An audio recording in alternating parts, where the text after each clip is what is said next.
Hello friends, मैं हूं advocate Nitish Banka. आप मेरे YouTube channel let's speak legal में आज मैं आपके सामने एक बहुत ही बेहतरीन वीडियो प्रस्तुत करने जा रहा हूं।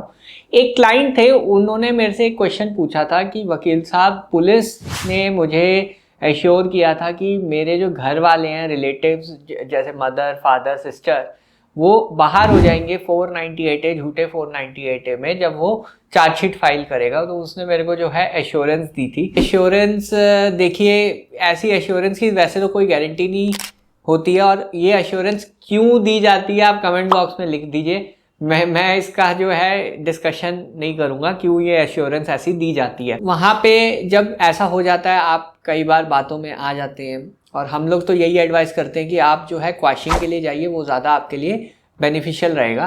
पर आप क्वैशिंग में ना जाके आप जो है पुलिस वालों की बातों में आके और चार्जशीट जो है इस स्टेज पे फाइल हो जाती है। अब क्या करें, अब क्या है, कई जगह लीगल प्रोफेशनल्स जो है चार्ज फ्रेमिंग सीधा सीधा करा लेते हैं। वो सबको बुला लेते हैं और कहते हैं जी ये डॉक्यूमेंट पे साइन कर दो, चार्ज फ्रेम हो गए हैं सबके खिलाफ। वो कुछ भी आर्ग्यूमेंट नहीं करते, ना ही कुछ उनको आइडिया है कि कैसे आर्ग्यू किया जाए ऐसी सिचुएशन में। और एटलीस्ट अगर आपके घर वाले जो है डिस्चार्ज हो जाते हैं तो वो बहुत ही बढ़िया अचीवमेंट मैं कहूँगा होती है। तो आपको जो है घर वालों को 498A के ट्रायल से दूर रखना है, और उसके बारे में मैं आज ये वीडियो बता रहा हूँ क्या तरीका है घर वालों को झूठे 498A से दूर रखने का। अभी जो है, जब मैंने आपको बताया कि जब भी चार्जशीट फाइल हो जाती है तो मैजिस्ट्रेट जो है कॉग्निजेंस ले लेते हैं। कॉग्निजेंस जनरली मैकेनिकल मैनर में होता है। मैकेनिकल मतलब कोई दिमाग नहीं लगता मैजिस्ट्रेट का, वो सीधे सीधे आपको समन्स भेज देते हैं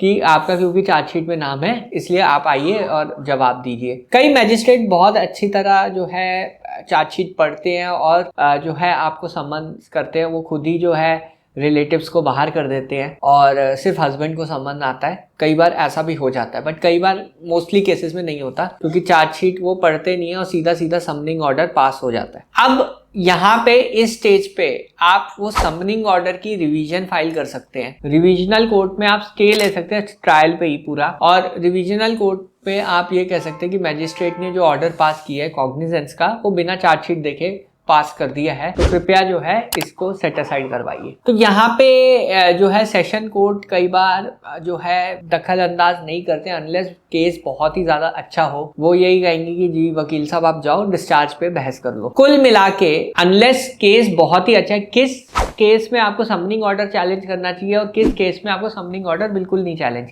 करना चाहिए। अगर बिल्कुल भी एलिगेशंस नहीं है चार्जशीट के अंदर, फिर भी आपको समन किया हुआ है, तो आपको समन ऑर्डर जो है चैलेंज करना है। आपको ऊपर वाली अदालत में रिवीजन फाइल करनी है। रिवीजन फाइल करके आपको यही आर्ग्यू करना है कि किस बिना पे मुझे समन किया हुआ है। चार्जशीट में तो मेरा कोई रोल ही नहीं है, एफआईआर में तो मेरा कोई रोल ही नहीं है, तो मेरे को क्यों जो है समन किया हुआ है। जस्ट बिकॉज मेरा नाम शुरू में लिया हुआ है इसलिए मुझे समन कर दिया, कोई ग्राउंड नहीं है मुझे समन करने का। तो यहाँ पे आप जो है सीधा समनिंग ऑर्डर को ही चैलेंज कर सकते हैं और अपने लिए स्टे ऑन ट्रायल भी ले सकते हैं रिविजनिस्ट कोर्ट से। जनरली जो है क्या होता है, जो प्रैक्टिस की जाती है वो होती है डिस्चार्ज एप्लीकेशन। अब डिस्चार्ज एप्लीकेशन आप किस ग्राउंड पे आप जो है डिस्चार्ज के लिए प्रोसीड करेंगे, ये डिस्कशन अब इस बारे में है। डिस्चार्ज एप्लीकेशन जनरली होती है, आप एक एप्लीकेशन बना के जाएंगे मैजिस्ट्रेट कोर्ट में, सेम कोर्ट में फाइल होगी। आप जो है चार्जशीट का कंटेंट पढ़ना शुरू करेंगे। आप चार्जशीट के कंटेंट में एंड में ये आर्ग्यू करेंगे कि जनाब हस्बैंड का तो चलो ठीक है, एलिगेशंस हैं, मैटर ऑफ ट्रायल है, बट बाकी सब लोगों को क्यों इम्प्लीकेट किया हुआ है। ना ही उनका कोई स्पेसिफिक रोल दिया हुआ है कि उन्होंने क्या किया है कंप्लेनेंट के साथ, ना ही कुछ इंसिडेंट की तारीख है, डेट है। कोई भी एलिगेशन जो भी एलिज किया हुआ है वो स्पेसिफिक नहीं है, वेग एलिगेशंस है।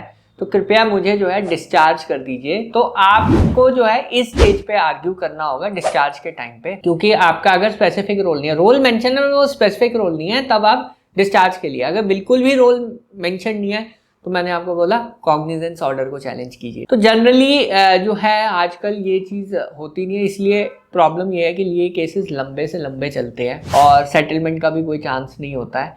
तो यहाँ पे आपको ये चीज़ का ध्यान रखना है कि हमेशा जो है डिस्चार्ज पे हमेशा आर्ग्यूमेंट्स ज़रूर कीजिए। इस पर मैंने एक आर्टिकल भी लिखा हुआ है अगर आप वो डिस्क्रिप्शन बॉक्स में जाएंगे तो वो आर्टिकल आपको मिल जाएगा, जरूर पढ़िएगा। मैंने काफ़ी रिसर्च किया डिस्चार्ज में 498 में कैसे जो है डिस्चार्ज पॉसिबल है, और मैंने कई अपने क्लाइंट्स की ऐसे ही मदद की कि देखिए एंड ऑफ द डे अगर सिर्फ हस्बैंड को ट्रायल फेस करना पड़ता है तो वो ज़्यादा बेटर है देन कि पूरी फैमिली को आप जो है ट्रायल में धकेल दें और उनको जो है रेगुलर कोर्ट आना पड़े, अटेंडेंस देनी पड़े अपनी, तो कितनी हैरेसमेंट होगी बाकी रिलेटिव्स को भी। तो बेटर है कि कई लोगों का नाम जो है बिल्कुल बाहर हो जाएगा, चाहे सिस्टर हो, ब्रदर हो, एटलीस्ट वो अपना करियर जो भी उनका करियर है आगे वो परस्यू कर लेंगे फियरलेसली, क्योंकि क्रिमिनल रिकॉर्ड जो है बिल्कुल खत्म हो जाएगा। इसके अलावा आप जो है एक मिलिशियस प्रोसिक्यूशन या डिफेमेशन का केस भी के लिए भी एलिजिबल हो जाएंगे। जो लोग बाहर होंगे वो लोग मिलिशियस प्रोसिक्यूशन या डिफेमेशन के लिए केस डाल सकते हैं, अपने लिए डैमेजेस ले सकते हैं, कितनी उनको मेंटल हैरेसमेंट हुई ऐसे झूठे केस फेस करने पर। तो इससे क्या होगा, वाइफ साइड पे और ज़्यादा प्रेशर होगा और वो जो है केस सेटलमेंट की तरफ जल्दी बढ़ जाएगा। तो ये चीज़ आपको ज़रूर करनी है। अगर आप ये चीज़ नहीं करेंगे तो फिर ट्रायल लंबा चलेगा, आप डिफेमेशन केस भी नहीं डाल पाएंगे, और ट्रायल जब लंबा चलेगा तो फिर आपको हैरेसमेंट बहुत ज़्यादा हो जाएगी। तो इस चीज़ का आप हमेशा ध्यान रखिए। और इवन अगर मैजिस्ट्रेट ने चार्जेस फ्रेम कर दिए हैं, उस ऑर्डर को भी आप चैलेंज कर सकते हैं, क्योंकि वो ऑर्डर भी बिल्कुल स्पेसिफिक होना चाहिए कि किस एलिगेशंस पे चार्ज फ्रेम हो रहा है। जब एलिगेशंस है ही नहीं तो किस बात का चार्ज फ्रेमिंग हो, कोई एविडेंस नहीं है, कुछ भी नहीं है।